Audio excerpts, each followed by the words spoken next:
இப்போ நீங்கள் பார்த்துட்டு இருக்கிறது புஷ் வைப்பர். இது மனித நடமாட்டம் இல்லாத இடத்துல தான் அதிகமாக காணப்படும். இதோட கலர் வந்து green, blue, red, yellow, orange, grey, black, brown, olive இந்த கலர்லாம் அவைலபிள். இந்த பாம்பினங்கள் வந்து அதிகமாக மரத்தில் மட்டும்தான் இருக்கும். வேட்டையாடுறதும் மரத்துல இருந்து தான் சாப்பிடும். மனாக்கின் பேர்டு வந்து அதிகமாக அமெரிக்காவில் தான் வசிருந்துச்சு. அதுக்கப்புறம் பிரேசில், உருகுவே, அர்ஜென்டினா, டிராண்டினோ, டொபாக்கோ அங்கே எல்லா இடத்துலையும் வந்துருச்சு. இதோட லைஃப் ஸ்பேன் வந்து 3லேருந்து 5 வருஷம் வரைக்கும் தான் உயிர் வாழும். அடல்ட்டான மேல் வந்து பிளாக் கலரில் இருக்கும். ஃபீமேல் வந்து முட்டை விடுறப்ப கலர் வந்து சேஞ்ச் ஆகிடும்.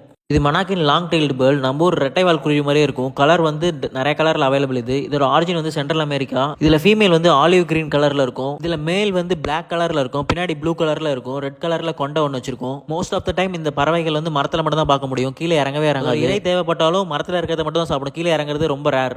இப்போ நீங்கள் பார்த்துட்டு இருக்கிறது பிளாக் பெங்கால் டைகர். இது வந்து பங்களாதேஷ்லையும் ஈஸ்டர்ன் இந்தியாலையும் காணப்படும் அதிகமாக. இதோட இன்னும் வந்து கம்மியாக தான் இருக்குது. இது போன வருஷம் எடுத்த வீடியோ ரேராக அந்த ஃபுட்டேஜில் மாட்டுச்சு. மற்ற புலிகளுக்கு இல்லாத மாதிரி இது உடம்புல வந்து பிளாக் கலரில் ஸ்டைப் இருக்கும். இதுதான் இந்த புலியோட அடையாளம். இந்த புலிகள் வந்து ரேரான ஸ்பீஷிஸ்னு அறிவிச்சிருக்காங்க. இப்போ நீங்கள் பார்த்துட்டு இருக்கிறது ஒரு ஸ்டார் ஃபிஷ் வகை. இது நிறைய கலரில் available. Red, black, green, white, orange, brown எல்லா கலர்லையும் இருக்குது. மல்டி கலரில் அவைலபிள். மீன் வகைகள் அதிகமாக அட்லாண்டிக் ஓஷன், இந்தியன் ஓஷனில் தான் காணப்படும்.